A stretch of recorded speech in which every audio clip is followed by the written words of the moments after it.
இத கற்பனை பண்ணி பாருங்களேன். உங்களுக்கு நல்ல பசிக்குது. உங்க முன்னாடி 2 ஆப்ஷன் இருக்கு. 1, உங்க பாட்டி கைமணக்க அவ்ளோ அன்போட சமைச்ச ஒரு முழுமையான விருந்து. இன்னொன்னு, நீங்களே கடைக்கு போய் காய்கறி எல்லாம் வாங்கி சமைச்சு அப்புறம் பாத்திரத்தையும் கழுவி வைக்கணும். இதுல நீங்க எதை செலக்ட் பண்ணுவீங்க? நம்மள நிறைய பேரு பாட்டி சமைச்ச சாப்பாட்டை தானே தேர்ந்தெடுப்போம் இல்லையா? காரணம் ரொம்ப சிம்பிள். ஒரு எக்ஸ்பர்ட் நமக்காக எல்லாத்தையும் பாத்துக்கும்போது நாம எந்த டென்ஷனும் இல்லாம அதோட பலனை மட்டும் அனுபவிக்கலாம். டேஸ்டான ஹெல்த்தியான ஒரு கம்ப்ளீட் மீல் நமக்கு கிடைக்கும். இப்போ இதே சாப்பாட்டு உதாரணத்தை நம்ம இன்வெஸ்ட்மெண்ட் உலகத்துக்கு கொண்டு வருவோம். மியூச்சுவல் ஃபண்ட்ஸ் உலகத்துல அந்த எக்ஸ்பர்ட் செஞ்ச கம்ப்ளீட் விருந்து தான் மல்டி அசெட் ஃபண்ட். இது நம்ம முதலீட்டு பயணத்தை ரொம்பவே சுலபமா திறமையா மாத்துது.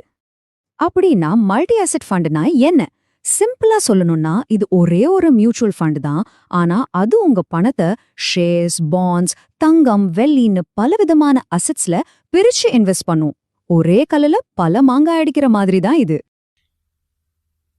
லாஸ்ட் 3 இயர்ஸ்ல பாத்தீங்கன்னா multi asset funds compounded annual growth rate 18 to 20% கொடுத்துருக்கு. இந்த இடி மணி வெப்சைட் நான் உங்களுக்கு டிஸ்கிரிப்ஷன்ல லிங்க் பண்றேன். லாஸ்ட் 1 இயர்ல பாத்தீங்கன்னா 19 to 24% கொடுத்துருக்கு. நம்ம எல்லாருக்குமே தெரியும் லாஸ்ட் 1 இயர்ல ஈக்விட்டி மார்க்கெட் எவ்வளவு கீழே விழுந்திருக்குன்னு. பட் எப்படி இந்த மல்டி அசெட் ஃபண்டால இவ்வளோ ஹை ரிட்டர்ன்ஸ் கொடுக்க முடியுது? முக்கியமான விஷயம், இது ஹை ரிஸ்க் எடுத்து வர ரிட்டர்ன்ஸ் கிடையாது. ஏன்னா ஹை ரிஸ்க் எடுத்த எல்லா ஈக்விட்டி ஃபண்டுமே இப்போ ரொம்ப கீழே விழுந்திருக்கு. ஆனா கோல்ட், சில்வர், டெட் இன்னும் டைவர்சிஃபை பண்ணி இன்வெஸ்ட் பண்ண மல்டி அசெட் ஃபண்ட் எல்லாம் ஹை ரிட்டர்ன்ஸ் கொடுத்துருக்கு. இதனால நமக்கு டைவர்சிஃபிகேஷன், ரீபேலன்சிங் எப்படி நமக்கு ஹெல்ப் பண்ணுதுன்னு இப்ப பார்க்கலாம். எல்லா பணத்தையும் ஒரே இடத்துல போட்டா என்னதான் பிரச்சனை? அதுல என்ன ரிஸ்க் இருக்குன்னு பார்க்கலாமா? ஒரு உதாரணத்துக்கு, உங்க முழு இன்வெஸ்ட்மெண்ட்டையும் ஷேர் மார்க்கெட்ல மட்டும் போட்டிருக்கீங்கன்னு வச்சுப்போம். என்ன நடக்க வாய்ப்பு இருக்கு? ஷேர்ஸ்ல நல்ல ரிட்டர்ன்ஸ் கிடைக்க வாய்ப்பு இருக்குதான். ஆனா அது மார்க்கெட்ல வர பெரிய ஏற்ற இறக்கங்களுக்கு உட்பட்டது. மார்க்கெட் சரியும் போது உங்க முதலீட்டோட மதிப்பும் ரொம்பவே குறைய சான்ஸ் இருக்கு. இதுல ரிஸ்க் அதிகம். சரி, இந்த ரிஸ்கே வேணான்னு சொல்லி உங்க எல்லா பணத்தையும் கடன் பத்திரங்கள் இல்லனா பேங்க் ஃபிக்ஸட் டெபாசிட்ல மட்டும் போட்டா என்ன ஆகும்? இது ரொம்ப சேஃபா தெரியலாம். ஆனா உங்க பணம் ஒரு நத்த வேகத்துல தான் வளரும். அதே சமயம் ஷேர் மார்க்கெட் ஒரு ராக்கெட் மாதிரி வேகமா வளரும் போது கிடைக்கிற அந்த பெரிய லாபத்தை நீங்க முழுசா மிஸ் பண்ணிடுவீங்க. அப்போ இதுக்கெல்லாம் என்னதான் தீர்வு? இங்கேதான் நம்ம எக்ஸ்பர்ட் ஷெஃப், அதாவது ஃபண்ட் மேனேஜர் உள்ள வர்றாரு. அவரோட சீக்ரெட் ரெசிபி என்னன்னு பார்க்கலாம் வாங்க. இப்போ நீங்க கேட்கலாம், நானே ஷேர்ஸ், பாண்ட்ஸ், தங்கம்னு தனித்தனியா வாங்கலாமே, எதுக்கு ஒரே ஃபண்ட்ல போடணும்? இது ஒரு சூப்பரான கேள்வி. இதுக்கான பதில் தான் ரீபேலன்சிங். ரீபேலன்சிங்னா ஒன்னும் இல்ல, மார்க்கெட் கண்டிஷனுக்கு ஏத்தா மாதிரி எந்த அசெட்ல இன்வெஸ்ட்மெண்ட்டை கூட்டணும், எதுல குறைக்கணும்னு முடிவு பண்ணி நம்ம போர்ட்ஃபோலியோவை அப்பப்ப மாத்தி அமைக்கிறது தான். ஆனா இந்த ரீபேலன்சிங் பண்றது அவ்வளவு சுலபமான காரியம் கிடையாது. ஃபண்ட் மேனேஜர்கள் பழைய டேட்டாவெல்லாம் பார்க்கணும், உலகத்துல என்ன நடக்குதுன்னு தெரிஞ்சுக்கணும், தங்கம், வெள்ளி விலையெல்லாம் ட்ராக் பண்ணணும், பொருளாதார நிலவரத்தை அனலைஸ் பண்ணணும்னு ஏகப்பட்ட விஷயங்களை பார்த்து தான் ஒரு முடிவுக்கு வருவாங்க. சுருக்கமா சொன்னா இது ஒரு ஃபுல் டைம் ஜாபுங்க.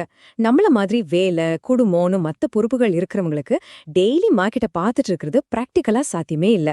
அதனால இந்த வேலைய எக்ஸ்பர்ட்ஸ் நமக்காக பண்றதுதான் புத்திசாலித்தனம். இது மட்டும் இல்லாம மல்டி அசெட் ஃபண்ட்ஸ்ல இன்னொரு பெரிய ரொம்ப ரொம்ப முக்கியமான அட்வான்டேஜ் இருக்கு. அதுதான் டாக்ஸ் பெனிஃபிட். அது எப்படின்னு பாப்போம். இப்போ நீங்களே உங்க போர்ட்ஃபோலியோவை ரீபேலன்ஸ் பண்ண நினைச்சா என்ன ஆகும்? முதல்ல உங்ககிட்ட இருக்கிற ஒரு அசெட்டை விப்பீங்க. அதுல லாபம் வந்தா முதல்ல அதுக்கு டாக்ஸ் கட்டணும்.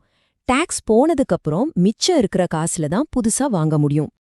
ஆனா இங்கதான் ஒரு மேஜிக்கே இருக்கு. ஒரு மல்டி அசெட் ஃபண்டுக்குள்ள ஃபண்ட் மேனேஜர் அசெட்ஸை விற்கும்போதோ வாங்கும்போதோ, அதாவது ரீபேலன்ஸ் பண்ணும்போது நீங்க எந்த வரியும் கட்ட தேவையில்லை. இது ஃபண்டுக்குள்ளேயே நடக்கிறதால உங்க பணம் வரியால குறையாம முழுசா மறுமுதலீடு செய்யப்படும். இது ஒரு மிகப்பெரிய நன்மை. நீங்க பணத்தை வெளியில எடுக்கும்போதும் டாக்ஸ் அட்வான்டேஜ் தொடருது. 65%க்கு மேல ஈக்விட்டியில இன்வெஸ்ட் பண்ற ஃபண்ட்ஸ்ல இருந்து ஒரு வருஷம் கழிச்சு நீங்க பணத்தை எடுத்தா வர்ற லாபத்துல முதல் 1 லட்சம் ரூபாய்க்கு வரியே கிடையாது. அதுக்கு மேல வர லாபத்துக்கு வெறும் 10% டாக்ஸ் தான். ஆனா இதையே நீங்க ஒரு பேங்க் எஃப்டில போட்டிருந்தா உங்க இன்கம் ஸ்லாப் படி 30% வரைக்கும் கூட டாக்ஸ் கட்ட வேண்டியிருக்கும். எவ்ளோ பெரிய வித்தியாசம் பாருங்க. நீங்களும் எப்படி கலந்துக்கலாம்? யாருக்கெல்லாம் இந்த ஃபண்ட்ஸ் ரொம்ப கரெக்டா இருக்கும்னு பார்க்கலாமா? ரொம்ப முக்கியமான விஷயம் என்னன்னா, இந்த ஃபண்ட்ஸ் லாங் டேர்ம் கோல்ஸுக்கு தான் பெஸ்ட். உங்க பிள்ளைங்களோட ஹையர் எஜுகேஷன், உங்க ரிட்டையர்மெண்ட் பிளானிங் மாதிரி 5 வருஷத்துக்கு மேல இருக்கிற நிதி இலக்குகளுக்கு இது ஒரு அருமையான சாய்ஸ்.